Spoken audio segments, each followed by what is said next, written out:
스웨덴 키에르케고르는 소위 실존 철학의 아버지라고 그렇게 합니다. 또 신학자이기도 하고요. 그분은 우리 사람을 실존을 절망으로 보고 시작을 해요. 우리는 절망적 존재다. 그러면서 이 절망이 두 가지 절망이 있는데, 하나는 질적 절망, 또 하나는 양적 절망. 이게 툭하면 이 절망에 빠져서 허우적될 때가 많다는 점인데요. 이 질적 절망은 대부분 삶의 의미를 잃어버린대요. 삶 속에서 의미가 나오지 않는 거예요. 땀을 흘리고 소득도 있고 출세도 하고 하루를 열심히 살지만 의미가 안 나오면 사람은 절망한대요. 네. 그리고 또 한 가지 양적 절망. 그것은 내가 선택한 게 너무 많아서 이제는 스스로 번아웃되고 스스로 지쳐서 아무것도 할 수 없는 이런 절망. 이걸 양적 절망이다. 인간이 이런 이 절망적 존재로 출발하지만 실제는 예수 그리스도를 믿는 이 믿음이 사실은 삶의 의미를 캐내게 하고, 그리고 너무 복잡한 삶 속에서 안식도 누리고 삶의 여유를 찾게 하는 데는 오직 예수 그리스도, 그분이 우리의 삶의 유일한 솔루션이고 해법으로 제시하는 그런 분이죠. 이 키에르케고르가 인간의 것과 하나님의 것을 그 차이, 그리고 그것을 비교하는 것을 한 비유를 들어서 설명합니다. 한 시골 농부가 마차에다가 등불을 켜고 밤 길을 갑니다. 그런데 그 마차에 등불이 켜진 그 등불 때문에 이 농부는 그 하늘에 아름답게 떠 있는 영롱한 별빛과 달을 보지 못한다. 이걸 지적해요. 내가 켜둔 등불이 하나님이 켜둔 별과 달을 보지 못하는 점, 이것을 통해서 우리가 실제 이 인간이 켜둔 등불이란 내가 만든 즐거움, 내가 만든 기쁨, 나의 자랑, 나의 스펙, 나의 장점, 나의 권위, 이런 것들이 실제로 하나님의 기쁨, 하나님의 즐거움, 하나님의 축복, 하나님의 권위, 이런 걸 못 보게 한대요. 오늘 말씀은 아마 이런 전체적인 아우라를 잘 품어내고 예수님의 참 권위 앞에서 인간의 어정쩡한 권위들이 어떻게 대할 거냐. 유대인은 예수님의 참 권위를 배우려고 하지 않고 또 계승하려고 하지 않고 적대하고 차라리 죽여 없애버리고 말았다가 망한 사람들, 이게 유대인들이에요. 지난 시간에 우리 말씀은 예수님에 대한 적대가 너무 심화되자 주께서 전지하신 신적 직관을 가지고 유대인들을 보니까 이제는 저들에게 살인 충동, 살기까지 보이는 거예요. 그래서 유대인들 앞에 나가는 걸 꺼리하십니다. 왜냐하면 주님은 십자가에 죽을 날이 6개월이 남았는데 6월절 날 돌아가셔야 되는데 저들은 평일날 죽이려고 하는 거예요. 주님의 날과 저들의 살기가 맞지가 않아요. 그래서 주님은 조종하기 위해서 유대인들 앞에 나서는 걸 꺼리고 이제 갈릴리 또는 한적한 시골 이렇게 다니시면서 복음을 전하는 그런 예수님의 모습을 보였죠. 눈치가 없으면 뭔가 좀 상황 파악이라도 좀 해야 되는데 예수님의 형제들은 예수님의 그 속사정도 모르고 이참에 유대인 많은 곳에 가서 기적을 행하고 능력을 보여가지고 입심양명, 이름도 떨치고 출세 한번 하고 이 나라의 임금이 되면 어떻겠습니까? 그리고 우리 형제들도 좀 보직에 세워서 한번 먹고 살 수 있는 삶이 되면 어떻겠습니까? 이런 배경으로 예수님에게 말씀하죠.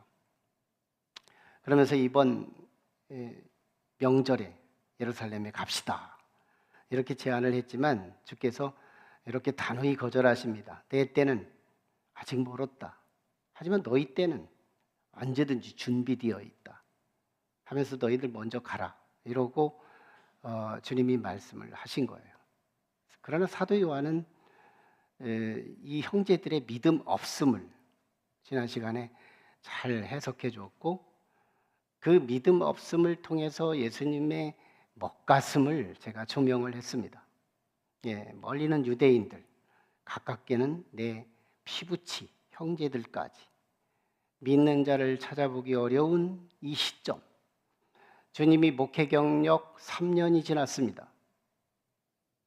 복음을 전한 지 3년이 지났는데 유대인 모두에게서 그리고 형제들까지 믿는 자를 찾아보기 어렵다는 예수님의 이 씁쓸함, 이 어두운 마음, 허탈감 이런 것들이 지난 시간에 우리가 함께 나누었죠. 그러면서 주님이 은근히 기대하시는 참 믿음은 예수 그리스도가 참 하나님의 아들이요 육체적이고 물질적인 메시아가 아니라 영적인 메시아로 믿기를 기대하시는 주님의 마음을 함께 나눴습니다. 이제 뭔가 이 초막절에 예루살렘에 가지 않을 듯이 말씀하시던 그 주님이 오늘 본문에는 연중에 초막절 중심쯤, 보통 우리 절기는 하루에 해치우지만 유대인 정통 절기는 7일, 8일 이 정도 걸립니다. 일주일 텀을 갖고 절기를 보내는데 한 중간쯤 3, 4일쯤 지났을까요? 그쯤 돼서 예수님이 예루살렘에 은밀히 가십니다. 그리고 성전에 들어가세요. 그리고 기적이 아니라 말씀을 가르치는 거예요. 형제들의 기대와 일반 유대인들의 기대와 다르죠? 거기 가서 말씀을 쫙 가르치는데요. 예수님의 말씀은 당대의 서기관들과 유대인 랍비들하고 차이를 느낍니다. 그래서 오늘 15절에 이 사람이 배우지 아니하였거늘 어디서 글을 배우고 이렇게 글을 읽느냐 이런 질문을 던져요. 그러니까 예수님에 대해서 이 가르침에 압도된 거예요. 회중들이.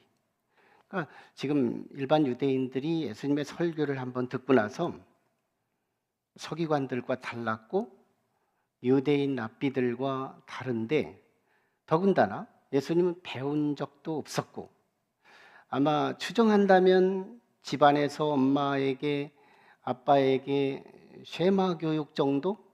신명기 6장에 근거한 어린아이 6살만 되면 말씀을 가르치고 암기시키고 하는 그런 정도? 그밖에 안 될 것 같은 예수. 당대의 유대 학파 중에는 힐렐 학파, 삼마이 학파 이게 바리새인 정통의 아주 유명한 그때 당시 우리나라로 말하면 해외파, 국내파 학자 이런 걸로 나누는 이 양대 학파가 있는데 이런 객관적인 공부도 안 한 예수가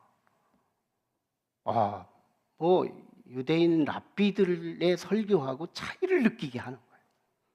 유대인 랍비들의 설교의 유형을 보면 랍비 A께서 이렇게 말씀하셨습니다.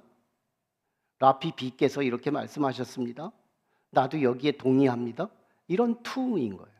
굉장히 논문 비슷하고 틀에 박혀 있고 그러면서 굉장히 그러면서도 우쭐에 교만하고 이런 투의 설교. 그래서 그냥 존경스럽기는 하지만 뭔가 따라가고 싶지 않은 그런 정도의 모습이었어요. 근데 예수님 보세요.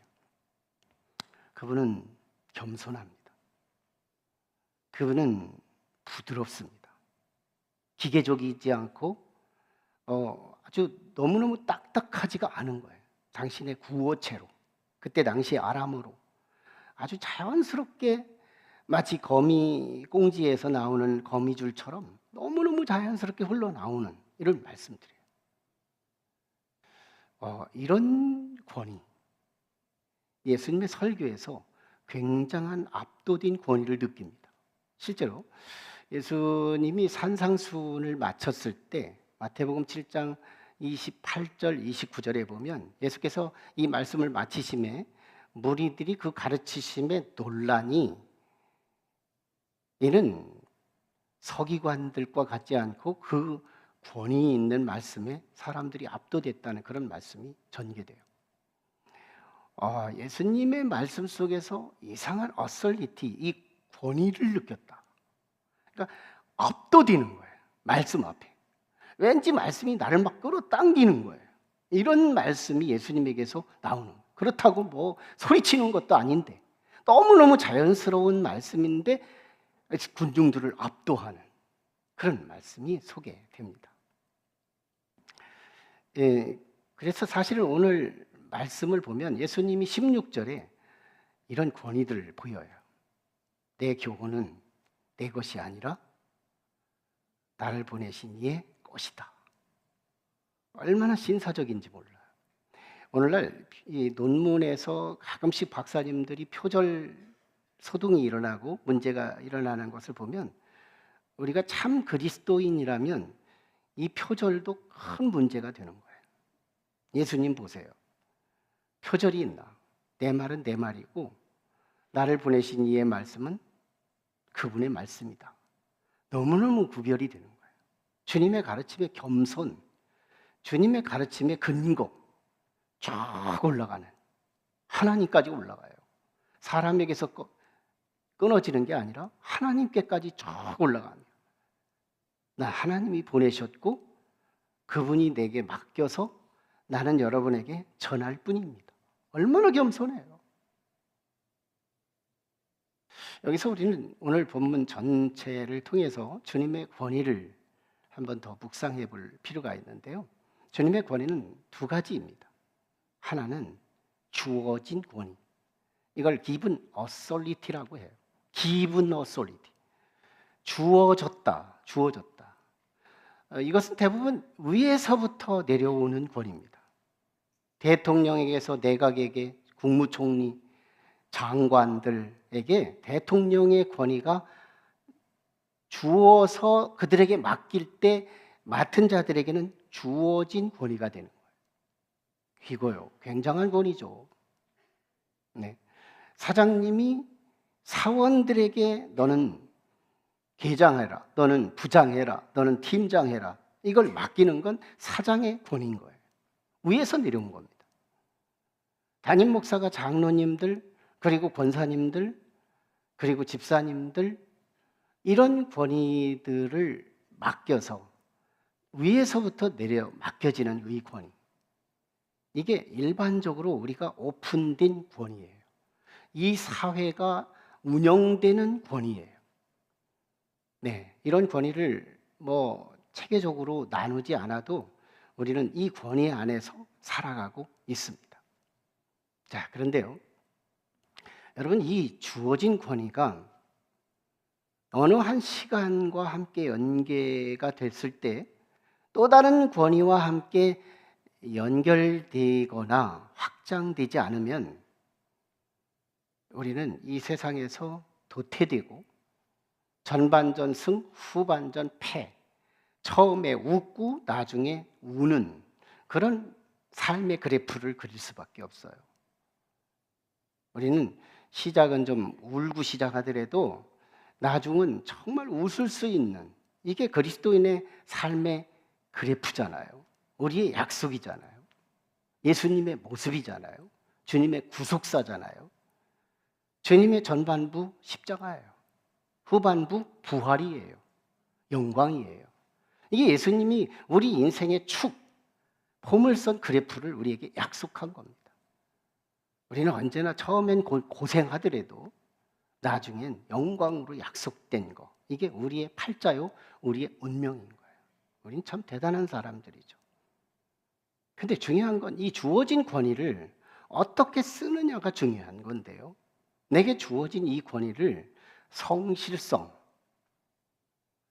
내게 맡겨진 이 권위를 가지고 남용하고 남들을 부려먹고 남들에게 진두지휘하고 명령하고 체계하고 그리고 막 책망하고 그 짓밟고, 이게 주어진 권위의 남용이다. 주어진 권위 가지고 장난치는 사람이 이 세상에 얼마나 많을까요? 이게 성경을 모르는 사람이에요. 교회를 다니면서도 신앙을 가지고 있으면서도 우리는 주어진 권위를 남용해요. 우리 예수님한테 우리가 배울 필요가 있어요. 주어진 권위 가지고 뭘로 바뀌어야 되느냐? 획득된 권위입니다. 두 번째 권위예요. 예수님에게서 발견되는 이 획득된 권위, 이걸 acquired authority, acquired, 획득했다. 내가 획득했다. 여러분, 주어진 권위가 위에서부터 내려오는 것이라면 이 획득된 권위는 아래로부터 올라오는 권위. 세상 사람들은요, 이 권위를 잘 몰라요. 이 권위가 커튼에 쳐 있어서 안 보여요. 느낌도 부족해요. 성경은 이걸 명쾌하게 설명합니다. 오늘 본문은 이걸 잘 우리에게 소개해주고 있어요. 이게 예수님의 권위요. 사실은 우리가 위임받아야 할 권위인 거예요. 유대인들은 이걸 적대했어요. 이거 예수님의 권위를 눈뜨고 볼 수 없다고 십자가에 쳐박아 죽여버렸어요. 이 엄청난 잘못을 저지르고 만 거예요. 우리는 이 획득된 권위, 성실성으로 시작된다고 그랬습니다. 예수님 말씀하신 17절에서 사람이 하나님의 뜻을 행하려 하면 내 교훈이 하나님의 뜻인지 내가 스스로 말하는 건지 너희가 알게 될 것이다, 이렇게 말씀하고 있는 거예요. 그러니까 이 말이 두 가지 의미가 들어있는데요. 사람이 하나님의 뜻을 행하려 한다면 내가 지금 말하는 것이 하나님의 뜻인지 내가 혼자 그냥 자의로 말하는 건지 알 거라는 말은, 1차적으로 주님은 난 하나님의 뜻대로 살고 있다는 말인 거예요.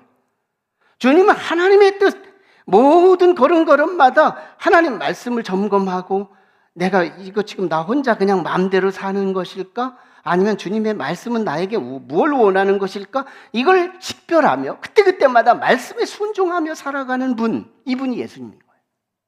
그런데 유대인들은요, 이게 없는 거예요. 그러니까 정말 하나님의 뜻을 선포하고 하나님의 뜻을 순종하고 하나님의 뜻을 사역하고 하나님의 뜻을 기적하고 이런 걸 앞에서 저들이 지금 알러지 반응을 일으키고 적대하고 죽이려고 하는 그 이유는 하나님의 뜻을 실천을 해도 이게 저 사람의 말이고 저 사람의 행위라고만 생각하고 적대하고 있는 거거든요. 그래서 주님이 도전하는 말인 겁니다. 너희가 하나님의 뜻을 행하려고만 해봐도 내가 지금 하는 이 말, 내가 지금 행하는 이 사역이 하나님에게서 왔다는 것 양심적으로 할 거다, 이 말이에요. 여기서 1차적으로 우리가 하나님의 뜻이 뭔지, 예수님에게 있어서 하나님의 뜻이 뭐냐, 우리는 이미 아이콘화돼서 우리 기독교의 아이콘처럼 돼버린 이 뜻인데요, 이게 십자가예요. 주님이 말씀하는 이 하나님의 뜻은 이제 6개월 남은 기간이지만 하나님의 뜻을 위해서 십자가의 길을 가는 건데, 오늘 또 하나님의 뜻을 이루고 이제는 그 걸음걸음마다 뜻을 이루며 저 십자가로 가는 거예요. 큰 뜻을 향해서 가는 거예요. 이게 예수님이거든요. 그런데요, 저 십자가가 우리가 성령 안에서 해석하면 저 십자가는 우리가 인간적으로만 보면 아픔이요, 통증이요, 실패요, 넘어짐이요, 죽음이요, 참 비극이요, 우리는 지고 싶지 않은 이미지지만 성령 안에서 저 십자가를 다시 해석해 보면 뭘까요? 저건 사랑입니다. 한마디로 사랑이에요. 주님이 하나님의 뜻을 안다고 하지만, 주님이 하나님의 뜻을 보이고 있다고 하지만, 주님은 지금 뭐 하고 있는 거예요? 사랑하고 있는 거예요. 주님은 너희를 사랑하는 거예요. 주님은 유대인들을 사랑하고 있고, 지금 내 앞에 있는 말씀 듣는 사람을 사랑하고 전하는 거예요. 나는 사랑을 말했고 사랑을 실천한 자. 이게 예수님의 획득된 권위였던 거예요. 유대인들은요, 가르치기만 해요. 그리고 이렇게 살아야 된다고, 저렇게 살아야 된다고 하고, 유대인들은 손가락 하나도 움직이지 않았다고 주님 말씀합니다. 이렇게 표리부동해요. 말은 너무너무 잘하는데 자기는 손가락 하나 움직이지 않는 자들. 이거 오늘 21절에서 24절까지 예수님께서 조목조목 드러냅니다. 한 가지 사건을 계기로 해서 이제 주님이 말씀하는 거예요. 나는 지금 하나님의 뜻을 행했고, 나는 하나님의 사랑을 실천하며 하나님 말씀 안에 있는데, 너희는 왜 행하지 않으며 하나님 말씀을 범하면서 왜 나를 죽이려고 하느냐가 19절입니다. 왜 나를 죽이려 하느냐. 그랬더니 유대인들에게 정곡이 찔려버린 거예요. 들킨 거예요. 가슴이 들킨 가슴. 그래가지고 유대인들이요, 이 들키니까 이걸 만회하려고 뭐라고 말하는지 알아요? 20절에서 당신은 귀신 들렸다고. 우리가 어떻게 당신을 죽이려고 하느냐고 오리발 내놓는 거예요. 들킨 가슴, 덮는 오리발. 뭐예요? 당신 귀신 들렸다고. 그러자 이제 21절로 24절까지 조목조목 너희들의 모술을 지적해냅니다. 38년 된 환자를 안식일 날 치유합니다. 그러자 저 유대인들이 뭐라고 말하냐면, 너는 안식일을 범했다고, 너는 모세의 법을 범하고 있다고, 그러면서 예수님을 얼마나 정죄하는지 몰라요. 그러자 우리 주님이 그걸 다시 재해석합니다. 자, 한번 따져보자. 말씀을 통해 이제 따져보자는 거예요. 너희는 유대인들을 구별하기 위해서 아브라함 때 약속했던 할례를 낳은 지 8일이 되면 남성의 성기 포피를 베어서 유대인, 할례 받은 구별된 유대인들을 성별하기 위해서 할례 제도를 허락했는데, 이게 모세 때 와서 법으로 규정했으니 너희들은 이 할례를 법적으로 지키기 위해서 누구든지 태어나면 하루, 이틀, 3일, 그래서 8일째 딱 되는 날 포피를 베고, 그것 때문에 아파 죽겠다고 소리치고, 그러다가 어떤 사람은 죽고, 이런 일들을 안식일에 행하지 않느냐 이거예요. 낳은 지 8일이 안식일에 안 도래한다는 법칙이 어디 있어요? 확률이 7대1인데 8일째 되는 날이 안식일이 딱 되면 안식일에 법을 지키기 위해서 안식일 날 집도 해야 하고, 안식일 날 사람 잘못해서 죽이기도 해야 하고, 안식일 날 피를 내야 하고, 통증과 아우성을 쳐가면서 나 죽겠다고 하는 소리가 들려야 하고, 이 모순. 그러면서 자기들은 안식일 지켰다. 자, 그런데 나는 38년 동안 안식을 못 지키는 이 한 사람, 가련한 불쌍한 이 사람, 내게 주신 하나님의 능력으로 이거 안식일 날 한번 고쳤더니 전인적 치유, 영혼도 치유하고 마음도 치유하고 육체도 치유하고, 38년 동안 안식 한 번 못했던 이 사람을 모처럼 안식일 날 안식을 한 번 시켰다고. 내가 잘못했다고 너희가 그러니? 내가 이게 안식일 날 이거 했다고 잘못됐다면 너희는 다 잘못된 거야. 그러면서 유대인들의 모순을 지적해놔. 얼마나 예리한 지적들이. 지금 유대인들이 말씀도 지키지 못하고, 정말 말씀에 순종하는 의인은 죽이려고 하고, 악인들은 용납하고, 이러고 있는 저들을 향해서 우리 주님은 권위 있게 도전하고 있는 말씀이었습니다. 여러분, 주어진 권위, 하나님이 나에게 맡겨서 내가 주어진 권위 안에서 우리 주님은 나는 메시아다, 나는 이스라엘의 왕이다 이러가면서 군림하지 않으셨어요. 그분은 짐승의 밥그릇으로 오시고, 그분은 나사렛에 가시고, 환자들의 진물, 그분은 나병의 진물들을 닦아주시고, 그들은 소경의 눈을 만지시고, 얼마나 안진뱅이를 일으키고 죽은 자를 살려내고 얼마나 굳은 일들을 그렇게 하시며 걸음걸음마다 주님 말씀에 순종하고 십자가의 희생뿐 아니라 그 모든 삶이 사랑이 뚝뚝 떨어지는 삶을 살아가는 말씀의 실천자, 말씀의 완벽자 예수 그리스도를 죽이려고 하고 있으니 얼마나 잘못된 거냐 이거예요. 여러분, 우리 주님, 오늘 예수님께서 주신 이 모든 하나님의 뜻과 십자가는 사랑이라고 할 적에 우리는 주어진 권위와 획득된 권위가 어디서 만나느냐? 사랑에서 만나는 줄로 믿습니다. 여러분, 이 사랑, 우리는 교회 다니며 연주가 얼마 안 됐어도 목회자보다 더 나은 영성을 가질 수 있고, 평생 목회를 하고 목회 사역을 많이 잘했고 많은 성도를 모았다고 하더라도 말씀하고 상관이 없다면, 그리고 순종도 없고 사랑이 없다면 그는 초신자보다 못하다. 진정한 기독교인의 어슬리티 권위는 오직 사랑에서 만납니다. 명예도 부족하고 건강도 부족하고 생명의 수한도 얼마 남지 않았더라도 내 삶에 사랑이 있다면, 여러분, 이 사랑은 우리 기독교인을 영원한 천국 가는데 완주할 줄로 믿습니다. 지난 금요일 날은요, 우리 박찬 권사님 아들 이율리가 메가박스 유성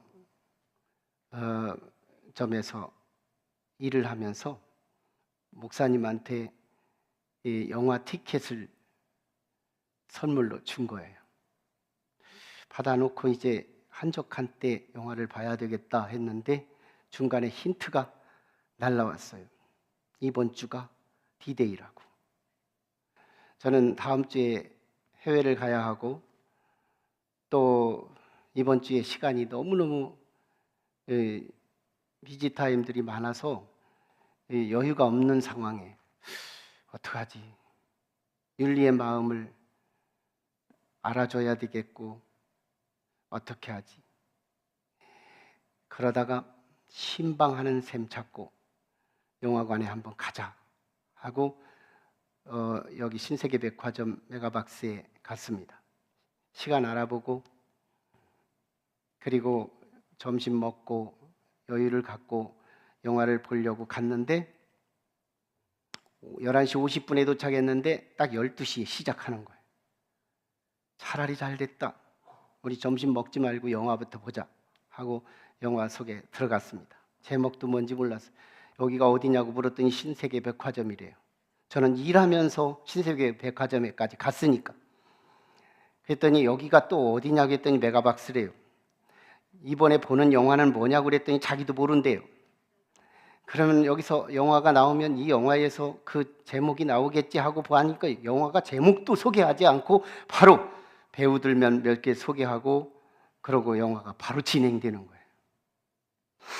전날 2시간밖에 못 자서 영화관에서 혹시 잘지도 모르겠다 불안감도 없지 않았지만 영화가 시작되는 순간부터 1시간 40분 동안 눈 하나 깜빡 안 하고 그 영화를 다 봤습니다. 그 이름도 유명한 하이제킹 적어놓으셔. 그리고 오늘 오이코스 예배예요. 혹시 가능하다면 가셔서 오늘 저녁에 예배도 없고 하니 가셔서 영화 좀 보시면 어떨까.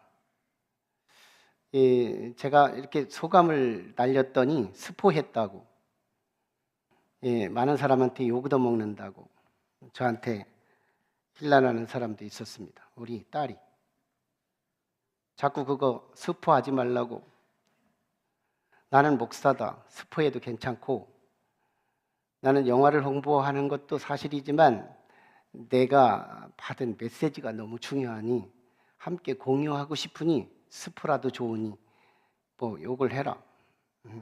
난 계속해서 스포해서 영화의 내용까지 소개하겠다. 이 영화는요, 정말 도전이 됐습니다. 목회자로서 저는 영화를 딱 끝나는 순간 얼마나 펑펑 우는데, 아내를 모르게 울기 위해서 얼굴을 가리고 막 우는데, 울음 좀 그쳤으면 좋겠는데 이게 그쳐지나요? 옆에서 우는 줄 알면서도 모르는 척하고 있는 모습도 보이고, 그리고 은혜를 좀 받았는데요.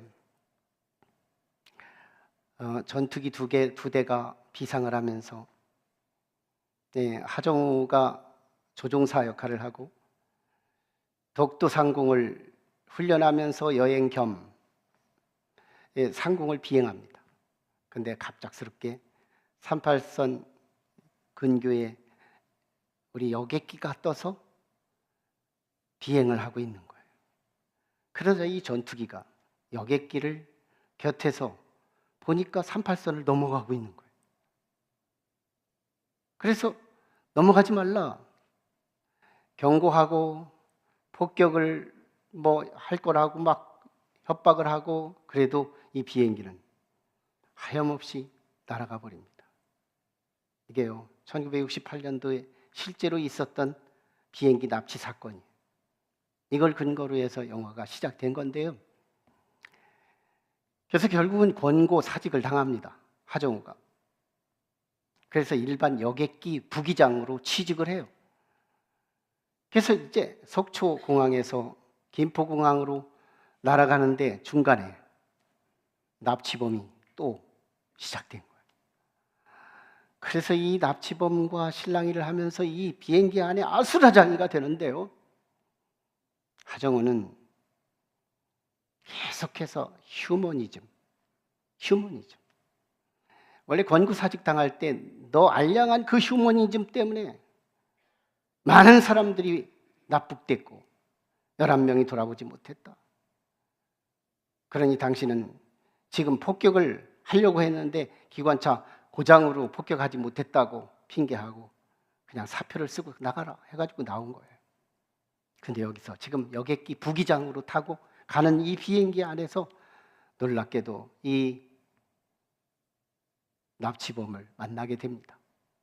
얼마나 많은 신랑이 속에서 결국은 이제 강원도 해안가로 착륙을 불시착하게 됩니다. 그래가지고 결국은 딱 납치범 죽고 나중에 하정우가 죽어요. 그 순간에 뭐지? 주인공도 죽는 건가? 그러는 순간에 저한테 탁 체킹되는 생각이 있었어요. 이건 그리스도다. 납치범은 죽어야 할 놈이니까 죽은 거고, 하정우는 하나의 참으로 놀랍게 이 여객에 있는 모든 승무원들을 다 살려낸 또 하나의 그리스도다. 이게 착안되면서 한순간 내 마음이 꽝 열리기 시작하는 거예요.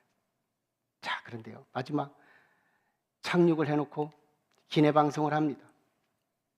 착륙하기 전에 이렇게 먼저 기내 방송을 해요. 승객 여러분, 우리 비행기는 잠시 후에 착륙할 예정입니다. 하지만 여러분들을 안전하게 목적지까지 인도하지 못해서 너무너무 죄송합니다. 이 멘트를 쏟아내는 순간 저는 우리 교회를 생각했습니다. 제가 금요일 날도 여기에 해당되는 말씀이 있어서 이 말씀을 하다가 한 5분 정도 가까이 말문이 막혔고 눈물을 쏟아서 지금은 안 쏟을 것 같은데요. 하나님께서 인간의 승무원으로 조종사로 저에게 맡긴 이 높은 뜻 여객기가 여러분들이 함께 같이 타고 천국을 가겠다고 온 이 성도들을, 하정우의 그 멘트가 나는 나를 신뢰하고 온 저 영혼들을 천국까지 인도해야 할 텐데, 하정우의 그 멘트는 꼭 내 멘트 같아서 저의 가슴을 후려치게 됐습니다. 과연 나는 우리 성도들 함께 비행하며 저 천국에까지, 목적지까지 인도할 수 있을까?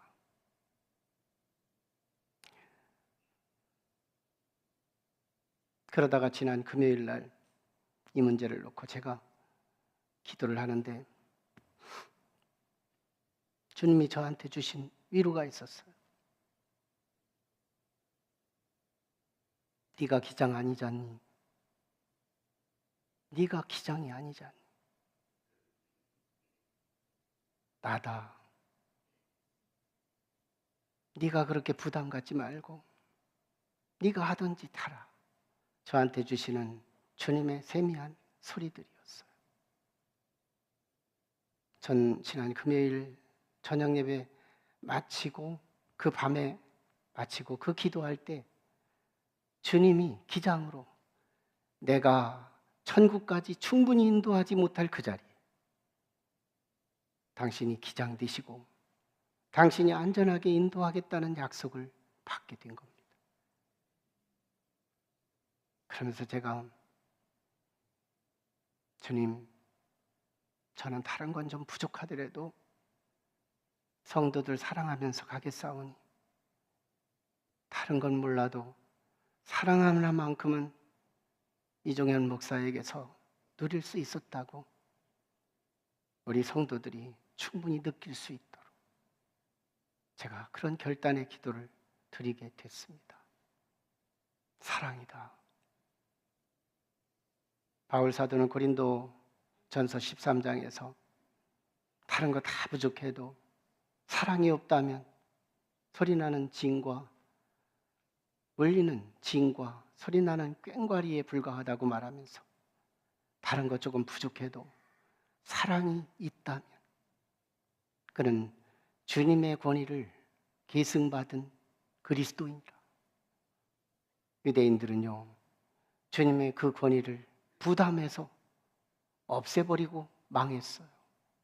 예수님 죽이고 얼마 있다가 유대는 멸망하고 1948년 5월 18일 이스라엘 리퍼블릭 공화국이 다시 회복되기 전까지 나라가 국권을 잃고 전 국민이 디아스포라 유대인이 돼 흩어진 이유는 참 권위자 되신 예수 그리스도를 적대한 선물이었어요. 우리는 이 역사적인 교훈 앞에서 주님의 권위를 부담된다고 밀어내지 말고 내가 계승자가 되겠습니다. 내가 주님의 권위의 계승자가 되겠습니다. 우리 교회는 주님의 권위의 계승자들로 가득할 수만 있다면 그 권위, 알맹이 그 실체, 그게 뭘까요? 주님의 십자가, 주님의 사랑, 다른 건 몰라도 십자가 하나만큼은 가슴에 새기고 그 사랑 하나만큼은 우리 교회에서 다발다발이 경험할 수 있는 이 교회, 높은 뜻 여객기는 여기에 탄 모든 승객들이 한 사람도 나고자 없이 영원한 천국 목적지까지 가는데 나고자 없이 다 구원받게 될 줄로 믿습니다. 오늘 이 은혜가 저와 여러분에게 충만하기를 주의 이름으로 축원합니다. 같이 기도하시죠. 우리 하나님